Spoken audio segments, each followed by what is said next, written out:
I'd known Jackson was going to show his guns off. I should have put my half sleeve on, I guess. No. Man, happy to be 3-0.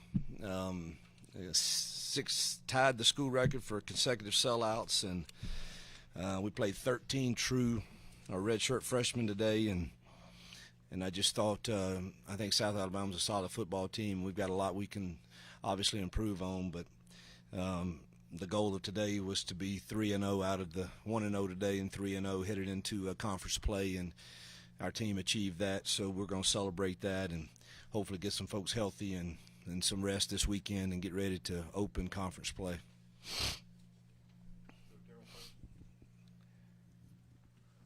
Coach, overall, from an offensive standpoint, I know the second half was a little bit of a struggle, but the balance was there. There are a lot of times during the game where the passing yardage and rushing yardage was almost identical. Talk about how you might be pleased with that as far as getting the balance you achieved today. I think I'm real pleased. We had 8 possessions. That was it. And we had scoring drives on 12 play, a 14 play, and a 16 play scoring drives. So and we scored 5 of our first 6 drives, and we only had 8 for the whole game, and one of those is victory.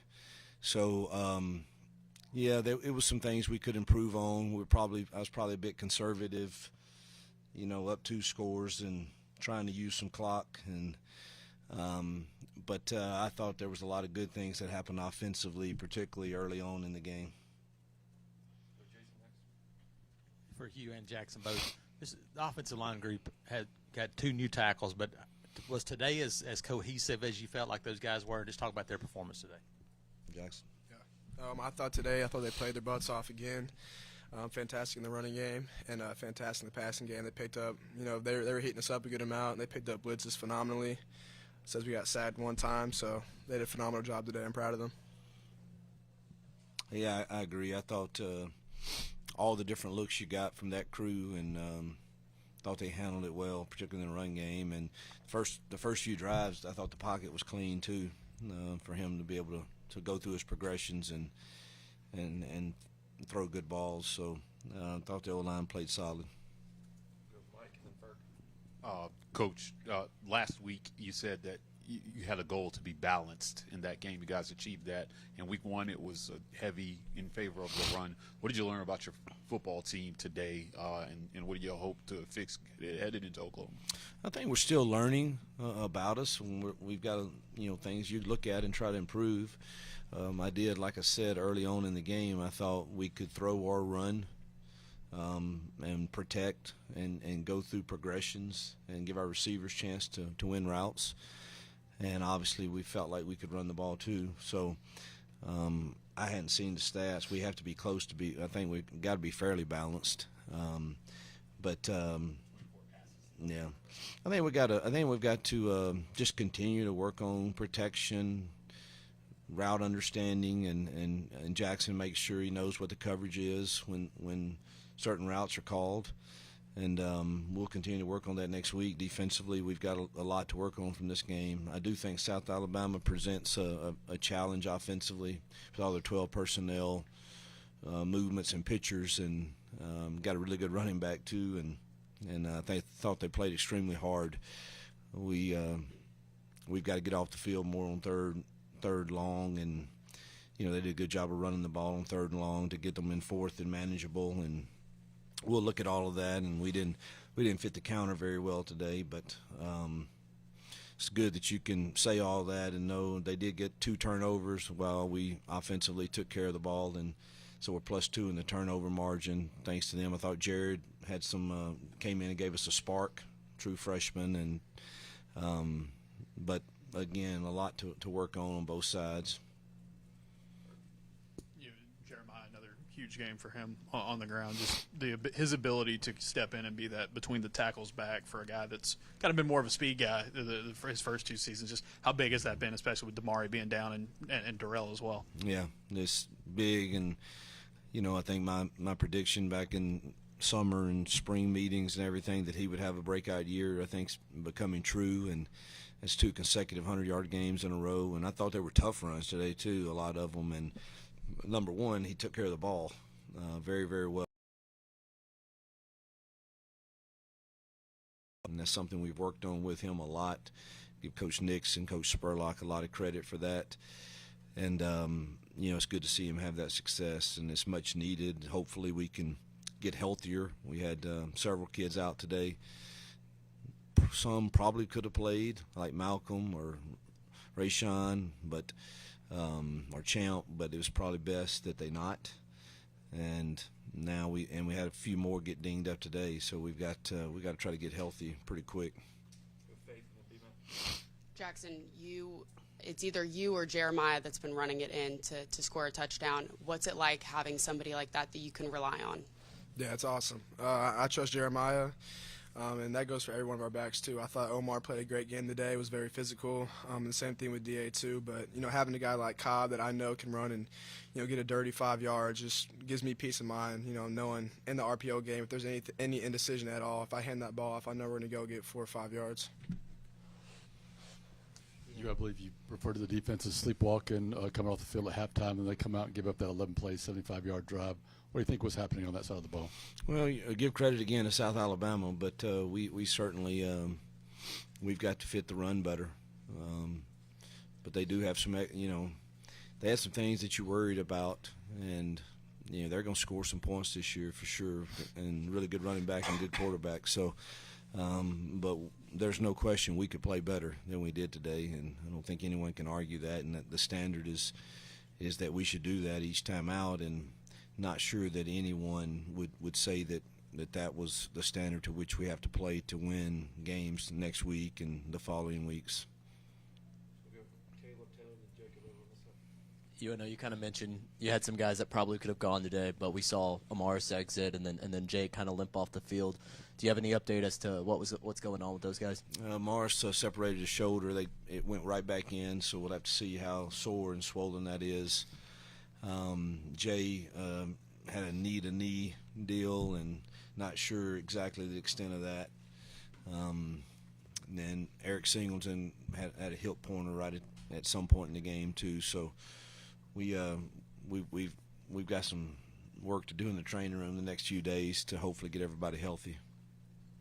You mentioned you had a number of true freshmen playing tonight, especially specifically on the defensive side of the ball, Anquan Fagans, and you mentioned Jared Smith. Can you just talk about the development and growth you've seen from these young guys since they got on campus?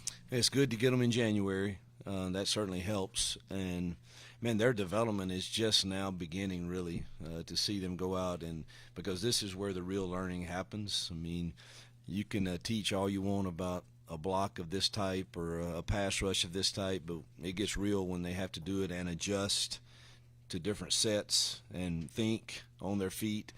And there was a lot going on, obviously, with those young kids out there. And good to see them have success. But there are also times that we were lined up a little wrong, and, and those will sting you at times. But no question, all of those young kids that were playing, the 13 guys that we played today, we believe have bright futures.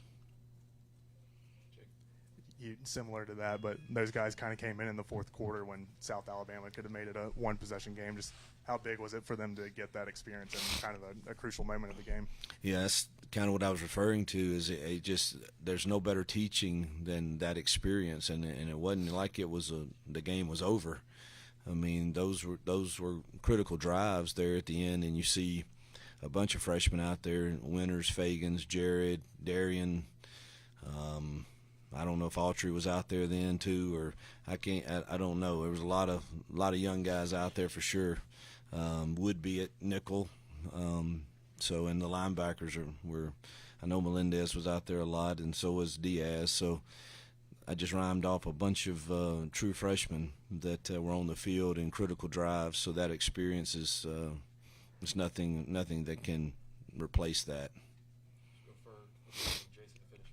Jackson, I know Eric had to leave early, but you were at one point was 6 of 6 throwing to him and moving the chains. Had some big catches for you. Just how reliable has he been? These first few weeks, just being a guy that can kind of get open and stay open. Yeah, he's been great.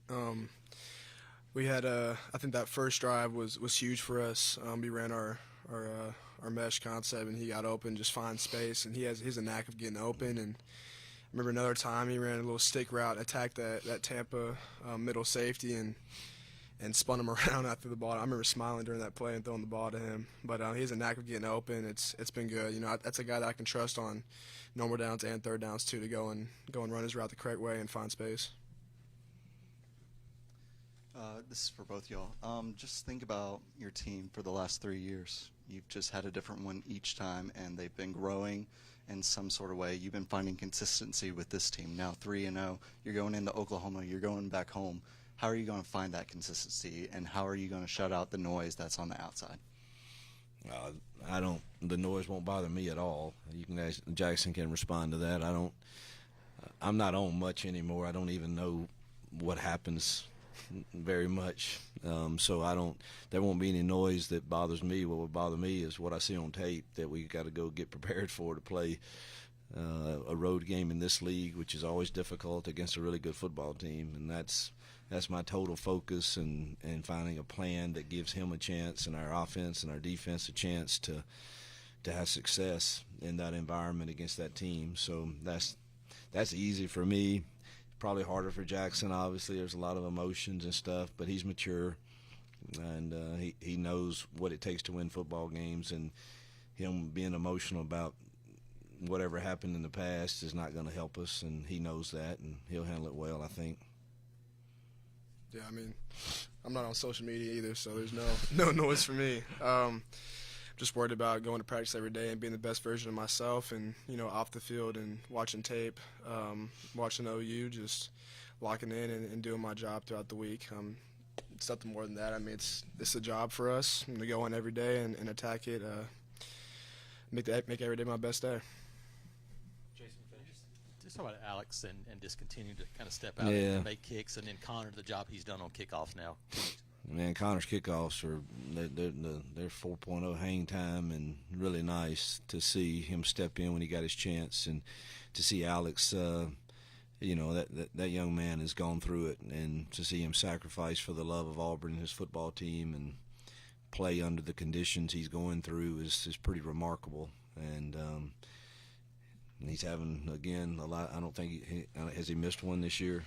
I don't believe he has. And it looks like to me he's getting a little more distance and strength back. So how far was that when he kicked today? 34. Yeah, so I think each week that goes, as long as he's able to eat and keep that food down, I think he's going to get better and better. All right, thank you, Coach. Yep, thank you.